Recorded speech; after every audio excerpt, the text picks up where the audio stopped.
Tere tulemast kõikidele ilusatele inimestele, kes maratoni ei sõida enam. Ja võib-olla mõni muidugi sõitis ära ja jõudis tagasi, aga teine nii väsinud välja. Mina olen Madledin Minu Filipiinide autor. Sain teada, et see on viimane eksemplar siin poes nüüd.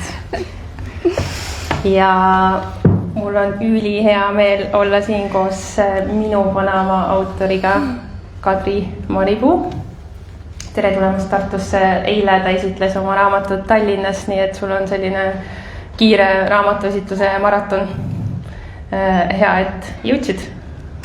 Ja tere ka minu poolt ja mul on tõesti hea meel siin olla ja ma just kirjeldasin enda täditütrele ka, kuidas moodi on selline natuke nagu lennuki tunne, et palju toimub ühel ajal ja täna nüüd on selline kokkuvõtlik raamatuesitlus, nii et hea koht, kus olla ja aitäh, et tulite kaasa elama. Ja hakkame siis kohe pihta. Kadri raamat tegelikult, nagu alapealkiri ütleb ka, troopika filosoofia kiirkursus, mis oli mulle väga rõõmustav lugeda. Mulle väga meeldib filosoofia, nii et ma usun, et me lähme siin natukene sügavamale ka kui lihtsalt üks reisikirjeldus Panamast. Ja ma tahaks teha nii, et jätaks lõppu küsimuste aja ka, et kui kellelgi tekib küsimusi, kui just väga ei taha kohe peal küsida, et siis võite püsti hüpata, et siis ma võib-olla annan teile sõna, vaatame. Aga hakkame siis pihta, Kadri, sõidame siit Eestist korraks pooleks tunniks 45 minutiks Panamale. Vaatasin enne, et linnulennud siit Panamasse on 10 000 kilomeetrit, nii et kui hästi kõvasti silmad kinni panna ja hästi kõvasti ette kujutada, siis vast õnnestub. Ja küsin sult hoopis sellise natukene krutskiga küsimuse siia alguses, et meil on siin nii palju vahvaid erinevaid inimesi, aga kui Panama oleks inimene ja ta oleks siin meiega ühes ruumis, siis milline see Panama oleks?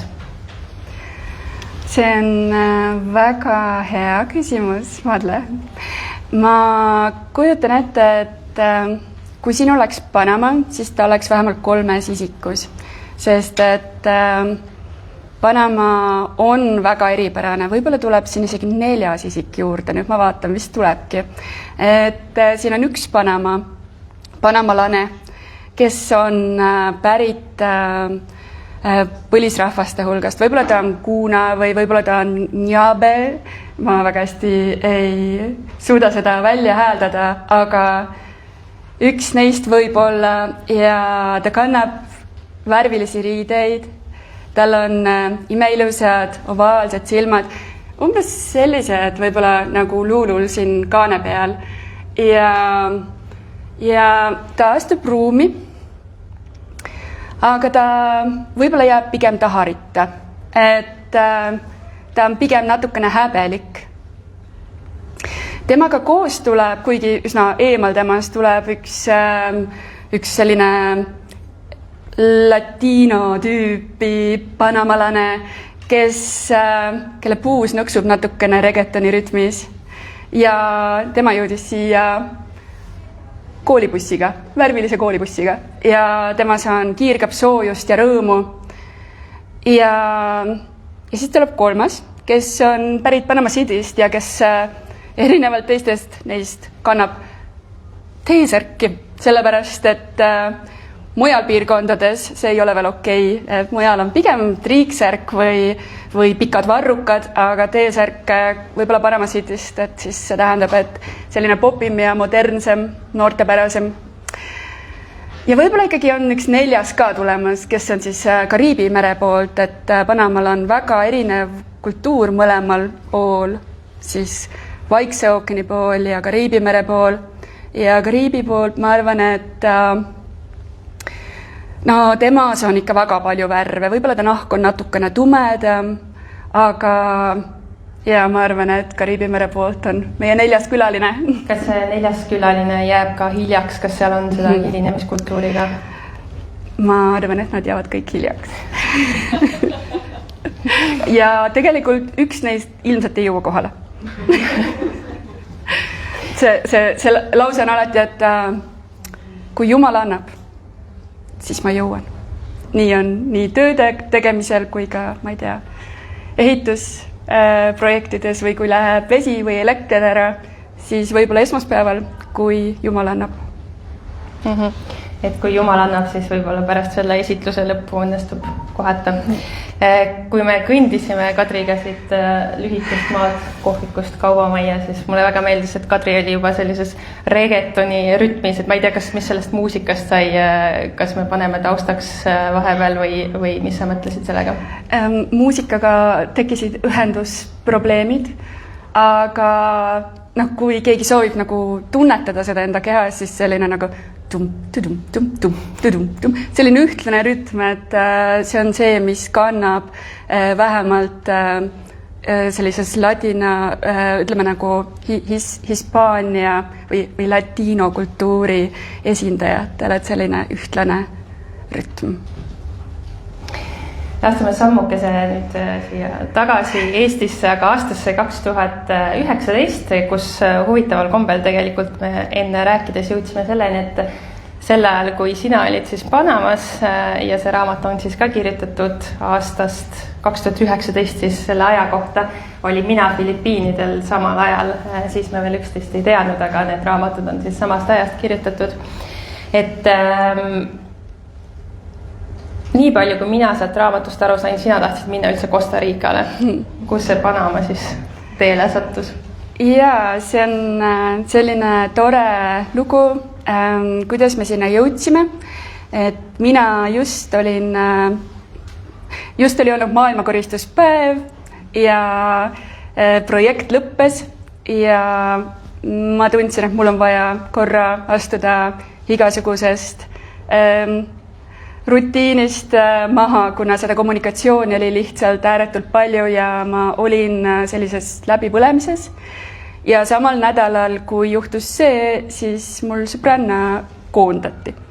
Ja vahetevahel sellised erinevad keerulised hetked viivad meid väga kaunite tulemusteni ja nii juhtuski, et istusime minu korteri põrandal ja sõime mingisugust Aasia toitu ja jõudsime järeldusele, et jah, me lähme nüüd reisima.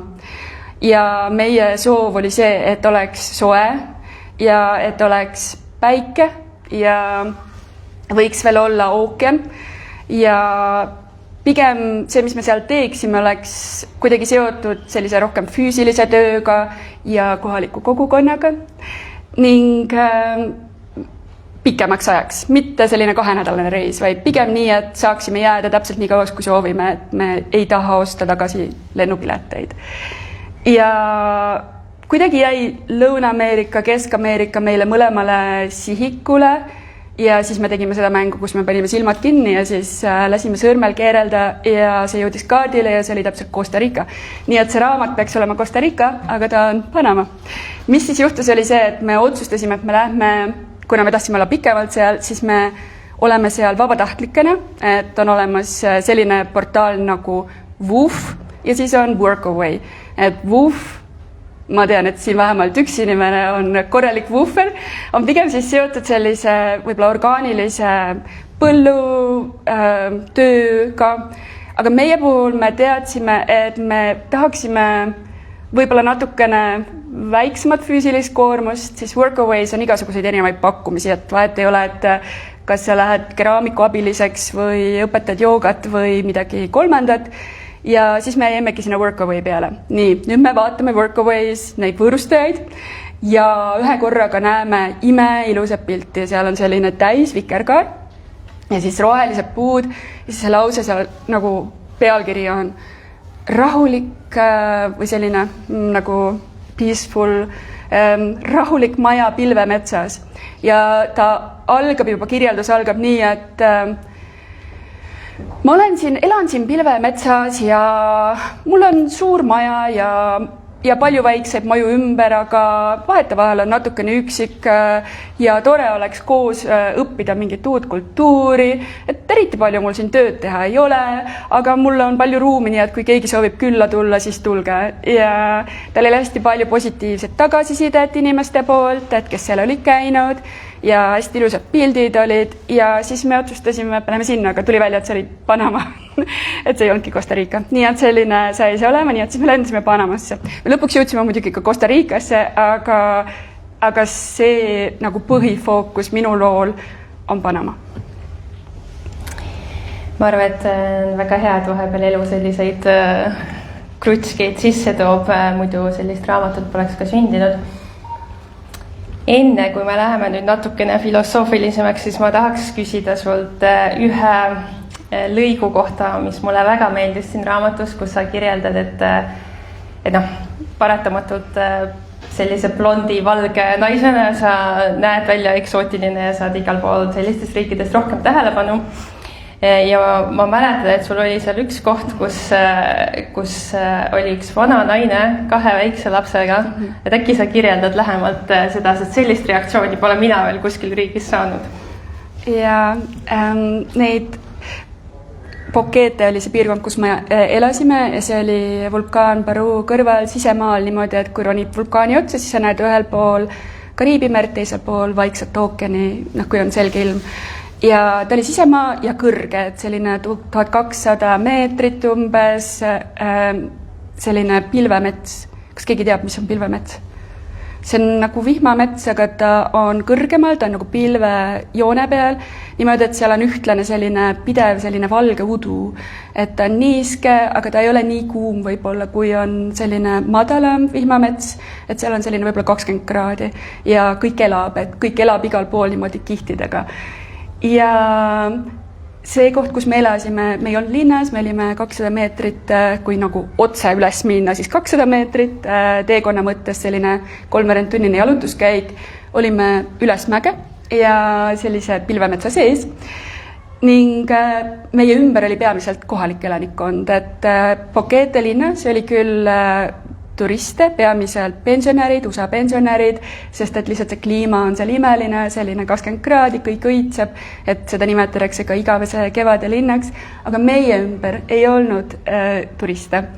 Ja ma olen ikkagi, ma arvan, selline 3 võrra pikem kui kõik panamalased, pluss miinus muidugi tegelikult loomulikult on panamalasi, kes on minust pikemad, aga siiski ütleme niimoodi keskmise pere kõrval seistes, ma olen ikkagi pikk.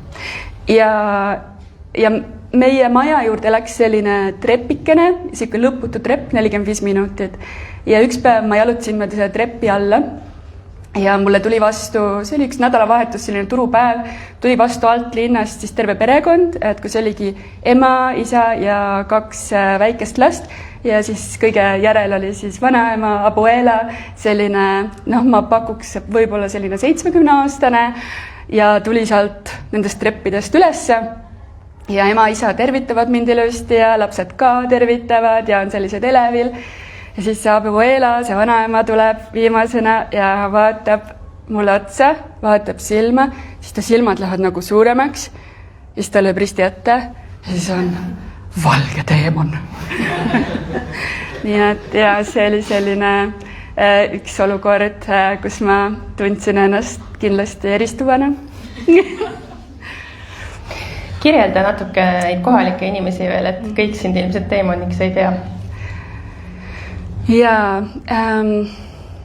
ma arvan, et Panama on väga mitmekülgne riik inimeste mõttes ka, looduse mõttes ka, et kui ma kirjeldan kohalikke elanikke nii, et ma ise ennast sinna sisse ei pane, siis seal on vägagi selline klassiühiskond, et on põlisrahvad. Põlisrahvaste elu on umbes selline, et nad elavad sageli reservaadis ja siis vahepeal elavad kohalikes külades ja linnades, just kui on hooajatööd. Ja enamasti nad teevad lihttöid ja nad erinevalt latino või selline hispanoid lastest siis on pigem avalikus koolis, et kõik teised panevad oma lapsed erakooli, et kas siis katoliikliku erakooli, mis on natuke soodsam või lihtsalt erakooli. sest et see nagu avalik koolihariduse see tase on lihtsalt nii madal. Aga põlisrahvaste lapsed lähevad siis tavakooli ja enamasti kuskil 12-aastaselt ühel päeval nad lihtsalt kõnnivad sealt minema enda kallimaga ja alustavad uut pere. Nii et see on selline lõputu ring võib-olla, et ja lapsed on näha, et kuskil 10-aastasest alates enam ei hoia silmkontakti, eriti kui sa oled helede nahaga, et seal on selline nagu häbi või selline nagu sügav häbi tegelikult selles rahvastikukihis, mis on hästi tuntav tegelikult, et kõrval Costa Ricas sellist asja ma ei näinud kordagi. Ja siis on inimesed, siis on latiinod ja nemad on, enamus on loomulikult nende välimuse poolest on seal loomulikult kõik igasuguseid inimesi, aga võib-olla võib öelda, et nagu kultuuriliselt siis, kes identifitseerivad ennast enam sellise ladina rütmidega, et nemad on sellised, võiks öelda, et neile väga meeldib väljas olla, kõik on tänavatel toimuvad festivalid, bussid on täis muusikat, et kui sa astud bussi, siis on tunne, nagu sa astuksid sisse koduuksest, sellepärast et igas bussis mängib erinev muusika nii kõvasti, kui vähegi on võimalik. Ja kui sa astud sinna sisse, siis sa nagu oled sinna tervitatud sellesse nende koju, nende rütmidesse, nende kunsti, et iga buss on erinev, et lapsed ka, kes käivad koolis, Panama City's vahetevahel ei jõua kooli õigeks ajaks, sellepärast, et nende see lemmikbuss ei jõudnud veel mööda sõita, et siis ootavad seda enda piltidega bussi, et seal on ja igasuguseid multikategelasi või Jeesus või mis iganes on nende busside peal, et algselt need on USA koolibussid, sellised kollased, aga Panamas nad on ükskõik mis värvi ja väga sellised rõõmsad. Ja see küsimus oli see, et kohalikud elanikud, ma arvan, et see sellise ülevaate see annab, et Kariibi mere pool on inimesed võib-olla natukene veel elavamad, seal on nagu see kliima on teistsugune, seal on see troopikat rohkem, niiskust rohkem, värve rohkem, üllatuslikkust rohkem, et kui liikuda Kariibi mere piirkonnas, siis on tunne, et nagu tõmmatakse sind lihtsalt kaasa sellesse värvilisse elusse, et siis võib-olla Vaikse ookeani poolel on inimesed natukene tagasihoidlikumad, rütmid natukene õrnalt vaiksemad, aga jah, et võib-olla midagi sellist. Sa oma raamatu oled peamiselt üles ehitanud sellele pilvemetsale, kus sa siis elasid ja mida sa juba mainisid ka, et selle WWOOF-i kaudu saite sinna vabatahtlikeks minna koos sõbrannaga siis alguses Workaway kaudu. Ja tegite seal igasuguseid asju, mida külaliste majas on vaja teha ja mis mulle eriti sellest raamatust jäi silma, oli see, et sa kohe praktilise eestlasena hakkasid seal igasuguseid asju kasvatama ja likööre tegema ja sisse tegema ja toimetama, et räägi natukene sellest elust, kuidas on siis hoopis teistsugusest taustast ja kultuuriruumist tulles siis Panamas nii praktiline ja nii töökas olla siis nende kohalike keskel, kes ei ole isegi siia veel üritusele jõudnud. Ja ma arvan, et kuna see lugu kestab natuke kauem, siis ma arvan, et ka minu kohanemine võttis tegelikult aega. Et kui ma algselt sinna jõudsin, siis ma läksin sinna vabatahtlikuna ja ma tegin seda, mida mul paluti, et vahet ei ole, kas see on, ma ei tea, seina värvimine või värviplekkide eemaldamine, kuna laevärvija oli lage värvinud, aga oli värvinud ka kogemata pool põrandat üle. Või see oli erinevaid asju, mis me tegime. Ja tollel hetkel ma olin ikkagi vabatahtliku rollis, aga ma läksin sinna tagasi. Vahepeal ma olin Costa Ricas, vahepeal ma olin Eestis, siis ma läksin sinna tagasi. Ja siis ma läksin sinna inimesena, kes aitab sellest majast, sellest kohast teha sellise külastuskeskuse.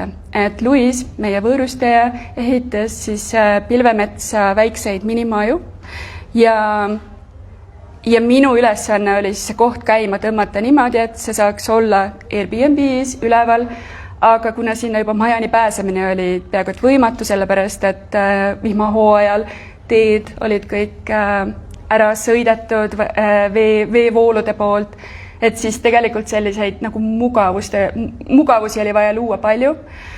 Ja kui ma jõudsin sinna tagasi sellises teistsuguses rollis, siis ma hakkasin natukene rohkem enda käe järgi asju tegema ja siis ma hakkasin tõesti, ma ehitasin sinna aia, seal oli selline ümber maja, oli selline ehitusjääkide nagu ruum, ala, kus ei olnud mitte miski hakanud kasvama, mis on huvitav, sellepärast, et Panamas hakkab kõik kasvama, et kui sa viskad seemne üle õla, siis juba lennu peal hakkab sealt midagi kasvama. Aga seal ei olnud midagi kasvanud, ilmselt see ehitusjäägid olid piisavalt keemilised ja seal ei olnud võimalik. Ja siis ma hakkasin, see oli üks minu lemmikprojekte, kuna praegusel hetkel on see umbes selline 3 meetri kõrgune projekt.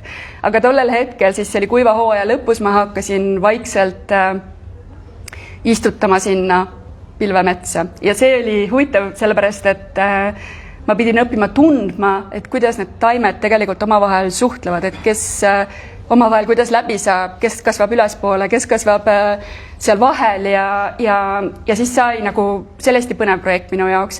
Ja siis ma lihtsalt lootsin, et see jääb ellu, kastsin iga päev ja nüüd ta vohab niimoodi ja iga aasta tuleb seal uusi asju välja, mida eelmisel aastal ei olnud, nii et nüüd ta on nagu iseseisev süsteem juba, et see oli hästi tore projekt. Aga muidu me pidime, näiteks kui me külalisi hakkasime vastu võtma, siis oli vaja ju linu ja igasuguseid tarvikuid, aga meie, me ei tahtnud väga palju sinna investeerida sellel hetkel, kuna see oli eksperiment, et see kõik oli üks suur eksperiment ja siis me saime küla pealt Luisi sugulaste käest hunniku linasid, aga nendel oli sageli, kuna seal on nii suur niis, kus oli nagu roost plekid ääres, nende kohtade peal, kus ta sinna voodi vahele läheb ja siis sai linasid värvida, siis ma proovisin seda nagu see tie-dye värvimist, nii et siis ma arvan, et siin võib-olla on ka üks just nimelt see sama pilt.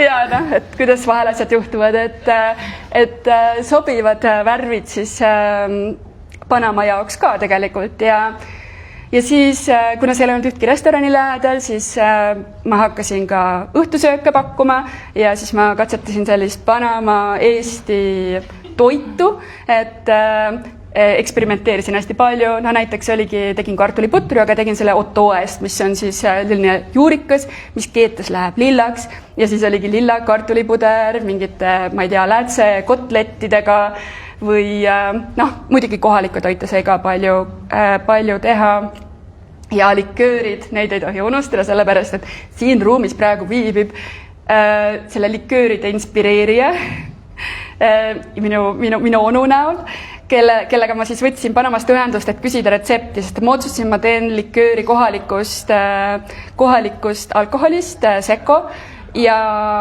kasutasin nagu puuviljade jääke, et meil oli oma sidruniaed, kuigi need tegelikult ei olnud sidrunid, need olid igasugused sidrunid, see lihtsalt, nad nägid nagu välja võib-olla nagu sidrunid, aga sa kunagi ei teadnud, kuidas ta maitseb, et see maitse oli vahest mandariin, vahest apelsin, vahest sidrun, vahest nagu vesi. Aga see oli jah selline põnev aed ja siis ananassilikööri tegime ka ja siis ma kasutasin suhkruroogu siis selleks suhkruks. Ja see lõpuks oli siis see limoncello, mis oli nagu sellist kollakast pruuni värvi. Et ma ei saa öelda, et võib-olla oleks esteetiliselt see kõige kaunim olnud, aga see maitse oli fantastiline, kuna suhkrurool on ju veel oma selline lisa juures. Nii et see oli üks suur eksperiment kõik aga kindlasti ei saanud seal käed rüppes istuda, et seal lihtsalt oli piisavalt põnev ja neid elementi ja toorainet oli nii palju. Ja vahepeal avasin sinu raamatu siit lõpust. Kadril on väga vahvalt lisatud siia igasuguseid retsepte, mida Eestis küll on ilmselt korrata raske, et ongi vaja suhkruroogu ja guajavet ja kõiki siukseid asju. Aga siin on ka näiteks tsitruseline üldpuhastusvahend ja selle kõrval on siis selle ananassilikööri retsept ja mulle meenus siit raamatust, et kui sa vist esimest satsi tegid seda likööri, siis keegi nendest kohalikest kommenteeris, et see maitseb ju nagu üldpuhastusvahend. Et kas siis kasutasid ikkagi lõpuks kõik teises kontekstis ära? Ja võib-olla puhastusvahenditest rääkides, siis ma ei ole kindel, kas nagu kogu Ladina-Ameerikas on nii, aga üldiselt puhastusvahendid on väga tugeva lõhnaga, vahet ei ole, kas see on siis nagu mingi kas siis sidrun tugev või mingisugune kloor, aga see on nii, et kui sa astud sinna tuppa sisse, siis sa tead, et see on puhastatud. Võib-olla seda puhastati nädal aega tagasi, aga sa tead, et see on puhastatud.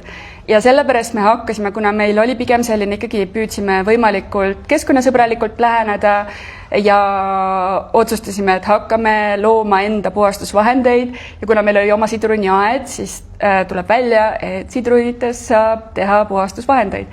Nii et jah, et sellepärast on ka raamatus puhastusvahendi retsept olemas, aga liköör, mis maitseb nagu puhastusvahend, õnneks meie külalistel ei olnud sellist nii tugevat ühendust siis sidruni maitse ja puhastusvahendi vahel, kui oli meie panamalasest võõrustajal Luisil, et tema ei suutnud seda juua, aga teiste jaoks oli nagu see, et vau, nii mõnus sidruni maitse, nii puhas maitse. Luis on nagu ei. Jah.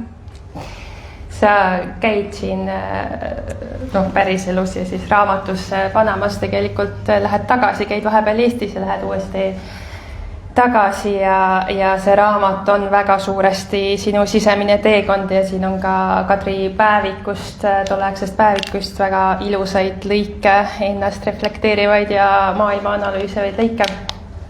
Mida Panama õpetas sulle sõna kohta kodu, et midagi tõmbas sind sinna tagasi ja jälle uuesti Eestisse? Ja ma arvan, et see kodu on üks läbiv teema selles raamatus ja ühelt poolt mul on tunne, et kui ma sinna jõudsin, siis see oli mingis mõttes nagu vajadus olla ka kodust eemal, sest et meil ei olnud seal internetti, elektrit enamasti, et ma olin tõesti eemal, et täitsa ära lõigatud. Ja samas olles seal, kui ma läksin sinna, ma alguses läksin sinna koos oma sõbrannaga ja kui ma uuesti läksin sinna, siis ma läksin sinna üksi.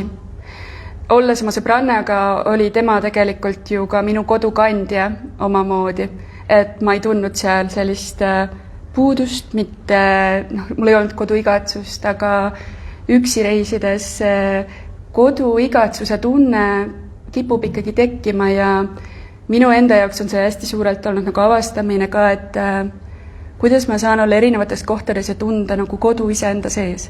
Et see võib-olla oli hästi tugevalt selline läbiv lugu minu enda jaoks ja hästi huvitavad olukorrad seal juhtusid, kus meil oli hästi ilus terrass, koolibrid lendasid, guajavipuud, oravad hüppavad ja ma istun seal terrassil ja kirjutan oma päevikusse ja ma kirjutan ma viskan samblale pikali mändide all ja hingan sisse seda Eesti mere õhku.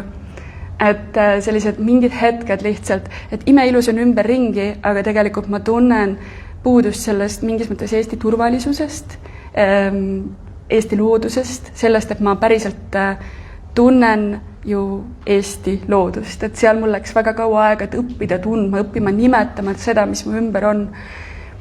Ja see hetk hästi tugevalt käis läbi, kus ma tegelikult nagu mõtlesingi, et seal on nii, et kui sa kõnnid, siis pigem on parem, kui sa lähed kinnise jalanõuga, sellepärast, et keegi võib sind ammustada kuskilt ja parem ära heida pikali igaks juhuks, sellepärast, et keegi võib sulle pugeda kaisu. Ja siis tunne, et kui vaba saab olla tegelikult Eestis niimoodi, et sa lihtsalt lähed palja jalu, viskad kuskile sambla peale pikali, midagi ei juhtu. Ja võib-olla selline asi oli kuidagi tuli üles.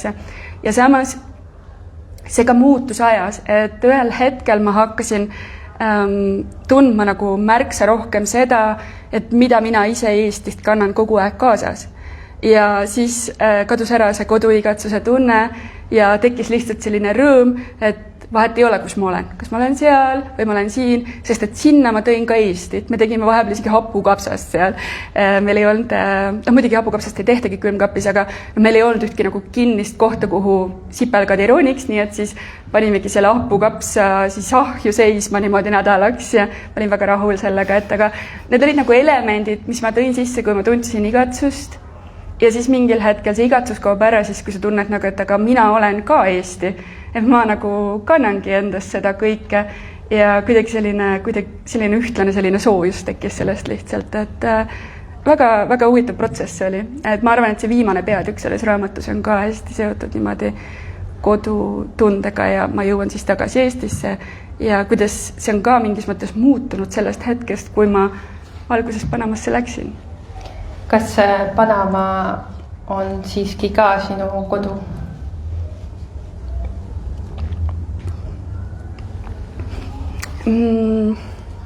Ma arvan, et mul on Panamas kodusid, ehk siis kohti, mis tunduvad nagu kodu. Aga Panama on nii mitmekülgne ja nii rikkalik, et ma ei ole seal isegi kõikjal olnud niimoodi, et ma ei saaks öelda, et ma tunnen nagu selles tervikus ennast kui kodus.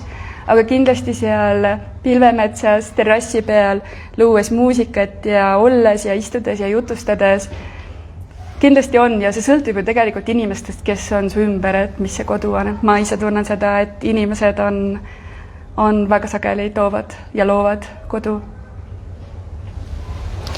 Sul on siin jälle vist lõpupoole peast ütlen üks väga ilus mõte päeviku väljalõikest, et sul oli tunne vist tagasi tulles siis just kui keegi oleks sinu sees seda mööblit, mis on nii kaua aega seisnud täpselt sama koha peal, natukene nihutanud niimoodi, et sa näed seda hoopis teistsuguses perspektiivis.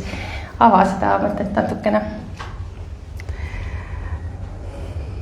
Ja ma arvan, et kui reisida ja olla ära, siis tagasi tulles on alati mööbel natuke nihutatud, kuna võib-olla ta ei ole isegi nii palju nihutatud, aga võib-olla me näeme jälle seda mööblit, et nagu olles pidevalt sarnases rutiinis, ma tunnen, et ma hakkan panema üles filtreid, ma ei märka enam kõike, aga tulles tagasi, ma korraga hindan ja väärtustan seda sama, mis seal on, nii palju rohkem ja mingis mõttes on tunne, nagu see oleks täiesti uus tuba. Aga samas ka mina olen selles protsessis muutunud, nii et võib-olla see ongi uus tuba. Aga võib-olla see on see sama vana, et mul ei ole siin vastust. See on alles selline pooleli olev protsess. Aga mis on midagi, mis selles toas sai kasvada ainult selle tõttu, et sa leidsid ennast üks hetk Panamas ja mis ei oleks saanud kasvada Eestisse jäädes? Ma arvan, et mis seal kasvas kindlasti on minu ühendus loodusega ja iseendaga, et ma olen olnud pikamaa matka ja kaua aega ja ma arvan, et ma olen loodusega tugevas kontaktis, aga olles seal ja hakates õppides tundma midagi täiesti uut. Et alguses, kui ma läksin sinna, siis oli selline tunne, nagu kõik on selline uhke, roheline sein, seda on kõike nii palju. Ja siis ajaga, kui ma olin seal, sellel hetkel, kui ma hakkasin märkama neid eripärasid, neid detaile, õppisin tundma, kes seal päriselt on, siis ma hakkasin tundma enam seda, et see on nagu üks osa päris minu reaalsusest. Nii et võib-olla see oli see nagu selline, see kindlasti kasvas minus ja ma märkasin seda. Ma arvan, et see on see, mis oli peamine muutus, ma hakkasin märkama, mida üldse selline ühendus tähendab või ja miks üldse oluline on, et tegelikult läbi selle tekib kodu. Et kui sa päriselt näed kedagi teist, siis ta on korraga sinu. Et enne seda lihtsalt ei olegi seda. Et see on kindlasti üks asi ja võib-olla see on kõige suurem selline muutus, mis ma ei tea, kas on seotud Panamaga või lihtsalt sellega, et olla, ma olin ikkagi üsna üksinda ka seal, et Luis oli küll, aga ta toimetas enda asjadega ja vahepeal olid külalised, aga see protsess ise oli tegelikult ikkagi vägagi minu oma, ma rääkisin kogu aeg mingis muus keeles ja ma arvan, et tänu sellele oli võimalik seda märgata paremini. Kas on vahepeal teil tekkinud mõni küsimus? Mina tahaks küsida sellistest asjadest mõnda lühikest lugu või mida inimesed tähele panid, nagu selline headus, lahkus, isetus. Palun.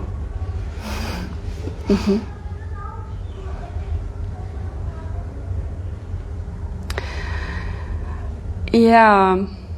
Ma praegu lihtsalt sirvin oma silme ees kõiki neid üksikuid kontakte inimestega, kellega ma seal kohtusin. Mul praegu jäi silme ette meie naaber, kes ei olnud päriselt naaber, ta oli tegelikult niimoodi, kui sa mägi teeb mööda lähed, siis ta oli ikkagi nagu 4 kurvi allpool ja Patricia ja temal oli oma puuviljapood ja tema oli minu selline peamine kontakt minu piirkonnas, et kui ma tundsin, et tahaks kellegagi suhelda, siis tema oli ainuke inimene, kes rääkis inglise keelt ja lihtsalt ta võttis mind nagu täiesti nagu enda, ma ei tea, enda sõbraks, enda omaks, et temaga koos ma õppisin tundma kõiki Panama maitseid, kuna tal oli oma selline puuvilja, tal oli nagu oma maja ja siis seal oli selline puuviljalett ja iga päev seal olid erinevad asjad ja siis ta vahetevahel kokkas mulle midagi niimoodi, et ma saaksin nagu tunda seda maitset, enne kui ma ise kokkan, teinekord ta pani mulle neid asju kaasa, et ma saaksin ise katsetada ja siis tal oli vanaema muidugi abuela, nagu ilusti on selline ühine koos elav perekond ja see vanaema oli maailma kõige sõbralikum vanaema. Ma ei saanud sealt, kui ta nägi mind, siis ma ei saanud sealt enam minema sellepärast, et siis ma pidin nendega liituma kas lõunasöögiks või õhtusöögiks. Ta ei rääkinud, me tegelikult üksteist väga aru ei saanud, kuna panameño, siis Panama hispaania keel on üsna erinev võib-olla sellisest Hispaanias räägitud hispaania keelest. See on nagu selline niimoodi, et kõik sõnad vulisevad ühte, et lõpud sõnades jäetakse ära ja ta on nagu selline laulev keel, et kõik on selline pikk vestlus, aga teda ei häirinud kunagi see, et ma ei saa tast mitte midagi aru. Ta lihtsalt nagu lasi mind üle selle kauni lauluga ja siis ma õppisingi, et ma lihtsalt peangi nagu naeratama ja noogutama ja vahel Patricia tuli mind päästma ja öeldes, et ütleski, nagu lõpetades ära, kui ta nägi, et tegelikult ma pean lahkuma, aga see oli nagu lihtsalt selline, ma tundsin sageli, et mind nagu võetakse lihtsalt kuidagi nagu omaks või vahet ei ole, mis keeles sa räägid või kuidas sa või et sa näed välja nagu valge teemon, et sellest hoolimata seda oli ikkagi hästi palju sellist lihtsalt nagu tule, sa oled meie oma siin, et nagu hästi, et neid hetki oli palju tegelikult, kus see tunnet oli, et ei ole nagu sellist võõristust üldse. Väga ilus küsimus oli see. Aitäh. Kas on veel kellelgi? Ma küsin sellise küsimuse. Sa ütlesid, et sa võtsid Eesti jällegi sinna kaasa või kodu. Mis sa oled Panamast võtnud Eestisse kaasa, mida võib-olla võiks siin rohkem olla? Ma tahaksin öelda, ma oleks väga õnnelik, kui ma saaks öelda, et ma võtsin kaasa nende ellusuhtumise, aga ma ilmselt ei teinud seda. Aga võib öelda, et ma nagu vahetevahel treenin sinna suunas. Et mulle väga meeldib, kuivõrd vabalt nad oskavad elada. Et isegi kui ei ole rikkuseid, pigem võib-olla ei ole niimoodi, pigem vaesuse suunas, siis siiski selline lihtsalt elamine ilma väga palju ette planeerimata, ilma muretsemata, lihtsalt olemine selles hetkes ja mulle tundub, kui ma olin seal, siis mulle tundub, et see on nagu seotud kuidagi kultuurilise taustaga, et meil on nagu eestlastena sisse õpetatud nii tugevalt see, et aga kohe tuleb talv, parem vaata, et sul oleks nagu seal keldris midagi olemas ja neil ei ole nagu seda, et toitu on alati. Et puu otsas on alati läbi aasta toitu, et küll on mangohooaeg, siis on avokaadod, siis on banaanid, kogu aeg on midagi, et nagu sellist ellujäämist ei ole. Ja mulle meeldis see, tänu sellele, nad olid nii vabad, et siis oligi, sageli olid ka töötajad, töötasid nii, et ma tulen, kui Jumal annab.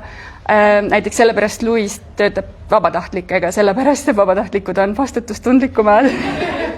Et vahet ei ole, et neil puuduvad igasugused oskused ehitustöödes, aga nad tulevad kohale. Nad jõuavad kohale ja see on lihtsam kui see, et sa ootad paar kuud või võib-olla ikkagi ei jõua kohale. Nii et ma tahaksin rohkem võtta seda enda igapäeva ellu, aga ma arvan, et midagi sellest ikkagi tuli ka ja kindlasti mingisugune kodutunne. Ma arvan, et see on ikkagi see hästi tugevalt, et see mõistmine, et vahet ei ole, kus ma olen, et ma saan hakkama ja ma nagu selline terviklik tunne, et kindlasti see tuli kaasa ja see ei ole seotud Panamaga otseselt, vaid lihtsalt reisimisega, ma arvan. Mina küsiks võib-olla siis vastupidise küsimuse, kuna ma olen ise ka palju reisinud, siis mina olen avastanud, et kui mõnes mõttes kultuurikihid eristavad meid, aga mingid asjad, mis on üldinimlikud, et mingid asjad, mis sa saad aru, et tegelikult me oleme ühesugused. Kas sul oli ka mingid siukseid hetki, kus sa nägid, et tegelikult eestlased on ka samasugused või mingid need kohad, kus sa nagu tundsid ära mingeid siukseid samu asju?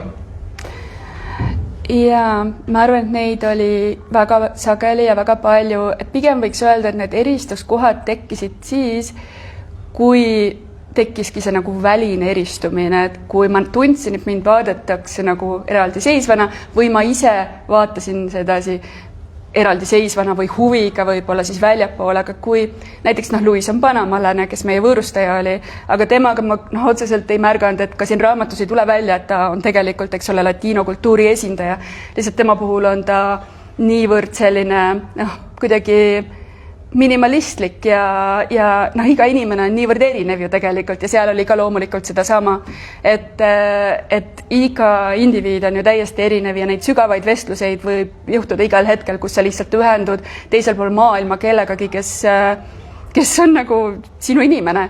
Et kindlasti ja mingis mõttes võib-olla meie ajaloos on ka ikkagi selliseid sarnasusi, et Panama ju tuleb ka, ta on pigem olnud nagu hõivatud erinevate riikide poolt, et küll Kolumbia poolt ja siis tulid USA-st siis päästma Panamat Kolumbialt vabaks aga võtsid siis Panama keskelt tüki ära lihtsalt, et Panama kanal ja siis 20 kilomeetrit ühes ja teises suunas põhimõtteliselt lõikasid siis riigi pooleks, ütlesid, et aga nüüd see jääb meie kätte ilma tähtajata lepingute igaveseks ja siis on siin panamalased ühel pool ja panamalased teisel pool, aga siin vahepeal on see joon, et ma olen mõelnud selle peale, et ma mõistan nagu selle väärtust, Panama kanali väärtust näiteks, et ja seda, kuidas moodi see toob ju riigile sisse, et tegelikult seal on maksusüsteem, eriti keegi mingeid makse ei maksa, et riik elab ilusti ära selles mõttes ja see on tõsiselt positiivne. Aga kui mõtelda sellele, et näiteks Eesti nüüd vabastatakse ja lõigatakse keskelt pooleks ja öeldakse, et siit 20 kilomeetrit sa sinna teisele poole ei saa enam minna ja siis elaksime niimoodi, et mis tunne meil tekiks selle vabastaja, päästja suhtes. Et seal on nagu kindlasti selliseid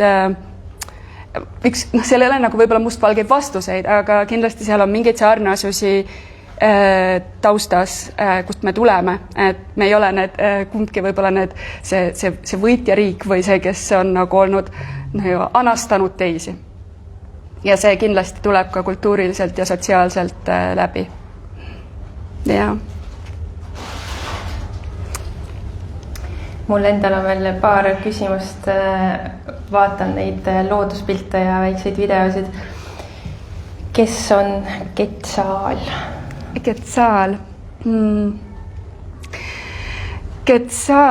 Quetzalist on terve peatükk siin raamatus. Quetzal on üks maagiline lind. Et minuni jõudsid jutud Quetzalist niimoodi, et nagu temast räägitakse, et teda on nähtud, aga päris kindel ei ole, et ta üldse olemas on, et ta on selline püha lind. Ja Boquetes, seal kus me elasime, mis on siis kogu aeg vikerkaarega kaunis linnakene, seal on üks matkarada, mis on Quetzali rada, nimetataksegi. Ja siis me läksimegi üks päev otsima Quetzali ja see läheb ümber vulkaan Paru. Ja ta algab siis Boquete linna kõrguselt, mis võib olla, kui keegi teab, võib öelda, aga ma arvan, et ta on kuskil kilomeetri juures. Ja ta lõpeb kuskil selline 1800 juures, teisel pool siis Cerro Puntas. Ja see oli hästi põnev matk, see oli üks minu viimaseid matkasid seal ja ta oli terve päev üsna intensiivne. Ja läksime siis otsima seda püha lindu ja me leidsime ta. Ühe linnukese me leidsime ja see oli hästi ilus hetk. Luis oli minust ees, selline 20 meetrit ja ta jäi seisma raja peal korraga ja ma kõndisin rahulikult tema suunas, ma olin väsinud, higi voolab ja siis ma püüan sealt džunglist läbi marssida ja siis ta näitab mulle, et ole vaiksemalt. Ja siis ma jõuan ta kõrvale ja vaatan ja siis kuskil paar meetrit meist istub siis selline pärlmutter, helleroheline, tumeroheline, sinine, bordeauxpunane, et nagu kõik erinevad värvid koos, sellise pika keerdussabaga lind ja lihtsalt vaatab meid. ma arvan, et ta oli võib-olla sinna nagu pandud, aga ta keeras vahepeal pead, et siis võib-olla ta oli nagu robotlind võib-olla siis, et Ketsaali rada. aga meil oli tõesti, see oli hästi ilus hetk, sellepärast et Luis ise ei olnud varem näinud Ketsaali ja tema elab seal, et see oli tõesti kuidagi kaunis, et ta tuli meid vaatama. aga võib-olla ma lisan selle matka kohta huvitava fakti. Kui me jõudsime sinna 1800 meetri peale, siis ma jõudsin tagasi Eestisse, sellepärast et korraga ma olin, õhk oli Eesti oma, seal olid männipuud, seal olid heinamaad ja me leidsime sealt puravikke ja pilvikuid. ja siis mina läksin muidugi neid võtma ja siis Luis vaatas mulle otsa ja ütles, et sa ei võta vihmametsas lihtsalt asju. seal on pilvikud ju. muidugi ma võtan. Et täitsa huvitav oli ja oli pilvik, et lõhn ja kõik oli õige. Ma ei pannud teda suhu, sellepärast, et ma natukene nagu olin pelgib peale seda Luisi kommentaari, aga ma ei kujuta ette, kuidas see võimalik on, aga see oli tõesti hästi huvitav, sest et ma olin 2 nädalat hiljem, ma jõudsin tagasi Eestisse, nii et siis see oli nagu selline esimene samm Eestisse. Mulle tundub, et selle raamatu kirjutamine oli sinu jaoks väga teraapiline tegevus ja mulle endale meeldib vahel mängida selliste mõtetega, et kui ma tulen siis kuskilt reisilt tagasi ja ma kujutan ennast ette selle inimesena, kes ma olin enne sinna reisile minekut, kus mul ei ole kõiki neid kogemusi, mis siin raamatus on ja kõiki neid muutumisi ja tundeid, siis mida sa ütleksid nüüd sellele Kadrile, kes alles istub seal ja värvib seda oma Tallinna korteri seina ja arvab, et ta läheb Costa Ricale?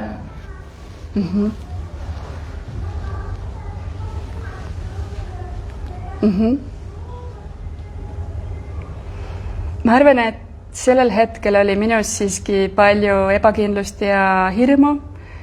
Ma ütleks talle lihtsalt, et mine.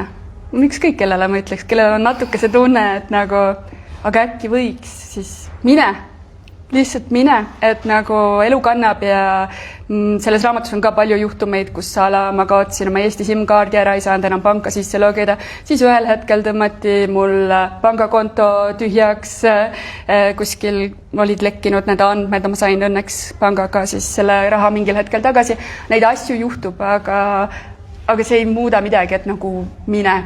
Et see on lühikese ajaga võiks nagu, on tunne nagu elad täiesti teise elu.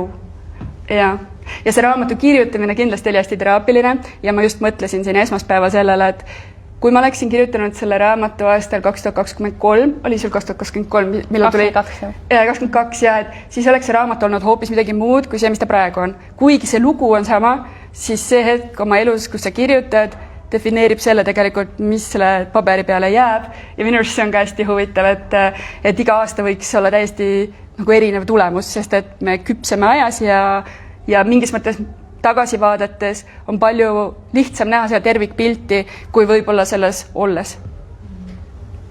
Dialoog on väga huvitav 2 aastat hiljem kirjutada. See on kõige keerulisem asi. Kas keegi tahab veel midagi lõpetuseks kommenteerida, küsida või Kadri, tahad sa ise midagi öelda, mida ma ei küsinud sult? Küsiks veel, et sa rääkisid väga toredaid näiteid mingitest uutest väärtustest, nagu see puuvilja kuidagi näide mulle väga resoneerus, selline nagu külluslikkus ja siis see, mis sa lõpus ütlesid, on ju julgused minna. Mida sa tundsid, et mis olid sinu väärtused enne ja nüüd pärast, et mida sa oled, mis on muutunud ja mis sa olid enne, et minu jaoks hullult põnev? Väga hea küsimus.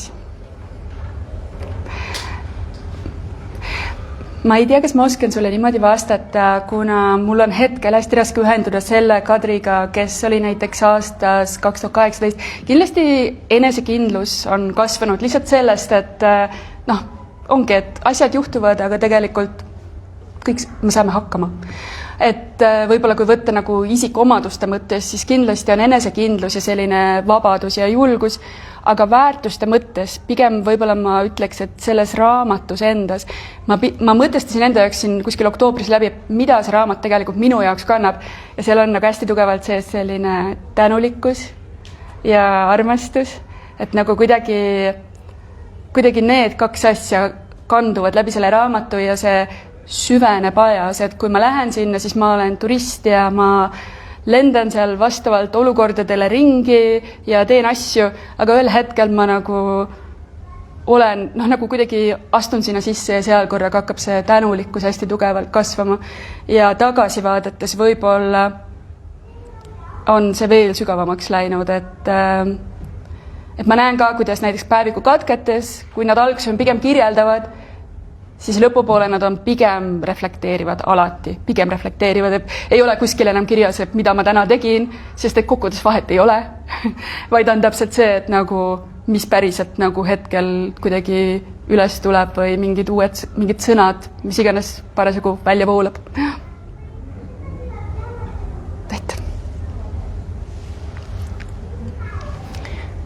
Aitäh, Kadri, ja ma loodan, et me kõik leiame selle enda Panama siin elus, mis paneb meid reflekteerima ja mõtlema ja muutma ja avama meie maailma, ükskõik kus kohas see siis ka ei ole, Elvas või Costa Rical või Austraalias või Lätis. Ja reisida võib ükskõik ka kaugele või ükskõik kui sügavale. Kadri raamatut saab siit osta, minu raamatust viimast eksemplari. Aga tegelikult Kadri jääb siis siia hea meelega teile pühendusi kirjutama, teie häid soove vastu võtma ja aitäh sulle! Aitäh sulle! Muide, ma pean lihtsalt ära mainima selle, et Madle on üks põhjuseid, miks see raamat tegelikult jõudis valmis, sest et iga kord, kui ühesõnaga, Madle on minu sõbranna, Etteli sõbranna ja ma olen temast kuulnud aastaid. Ta on lihtsalt nagu nii äge, ta reisib ja nagu lendab mööda maailma ringi ja lihtsalt ma olen nii palju tast kuulnud ja siis me kohtusime ja siis tuli välja, siis kui minult paluti, et ma kirjutaks minu Panama raamat, siis tuli välja, et Madle on kirjutanud minu Filipiinid ja kui ma jäin nagu toppama ja neid olukordi juhtus, kus ma jäin toppama palju selle protsessi jooksul, siis ma sain Madlele teha häälsõnumi ütelda, Madle, ma olen hädas ja Madle on, okei, minul oli see olukord nüüd selline, et vaata, kas aitab ja tegelikult hästi palju abi on sellest, kui sa suhelda inimesega, kes on ka selle protsessi läbi teinud ja täiega tänulik ja et sa oled siin, ja need küsimused olid väga sügavad, sellised, mille peale ma ei ole veel mõelnud, nii et aitäh sulle ja aitäh kõigile, kes jõudsid siia kohale, et ja mis seal pangakaardiga pärast raha tagasi arvatud ja rohkem lahti maailmas on pangandusega kogu aeg häda ja samas Eestis ja rahandusega palun rääkige inimestele rohkem lahti. Ja võib-olla on see selline, ma võin võib-olla mõlemad juhtumid lühikeselt rääkida ära, mis mul seal juhtusid selle SIM-kaardiga ja pangaga, et võib-olla seda on lihtsalt hea teada, kui minna reisima, et tasub alati mõelda plaan B peale. SIM-kaardiga siis oli see, et Eesti SIM-kaart oli minu ainukene võimalus logida sisse panka ja kui ma sõitsin parasjagu Las Lahase randa, siis ma pidin tegema ühe makse, nii et ma siis bussis vahetasin kiiresti ja endal panin Eesti SIM-kaardi sisse, tegin makse ära, vahetasin Panama SIM-kaardi tagasi ja siis mu Eesti SIM-kaart kukkus tooli alla ja jäi sinna ja ma avastasin selle alles olles siis kaugel sellest bussist ja siis ma sain aru, et mul ei ole mitte mingit ligipääsu enam panka, sellepärast, et ID-kaardi lugejad on Eesti süsteem ja mul ei olegi nagu variant, helistasin muidugi kohe operaatorile, nad ütlesid, et ei, me ei saada SIM-kaarte väljaspoole Eestit ja siis jäingi siis toppama sellega, aga õnneks mul siis ema pani teele ID-kaardi lugeja, nii et 2 nädalat hiljem ma sain lõpuks logida panka sisse. Ja see oli ka ime, et see jõudis kohale, kuna Panamas vähemalt Boquetes ei ole aadresse, et see on pigem nagu Roosa maja taga paremale ja siis selle põõsa taga vasakule.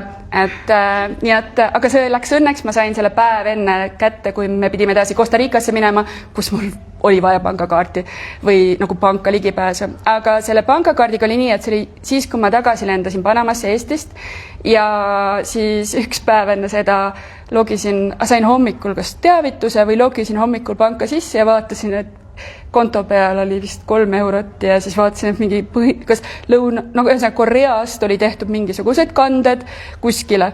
Ja no ilmselt siis olid võib-olla, ma ei tea, krediitkaardi andmed lekkinud, aga siis ma tegin pangaavalduse, aga ma läksin teist korda Panamasse ilma pangakaardita.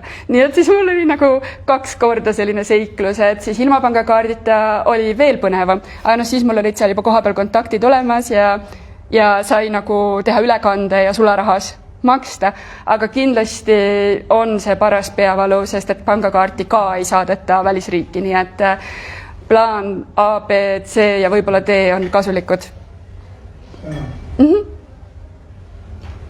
Ehk siis tuleb välja, et Petrone Print ühendab, nii et kirjutage minu sarja raamatuid, siis saate tuttavaks ka oma vahel. Ja, just. Aga kas meil on mingid pastakad siia võib-olla? Sul on? Mul on seal kotis olemas pastakas. Aga aitäh! Meie esitlus on tänaseks lõppenud.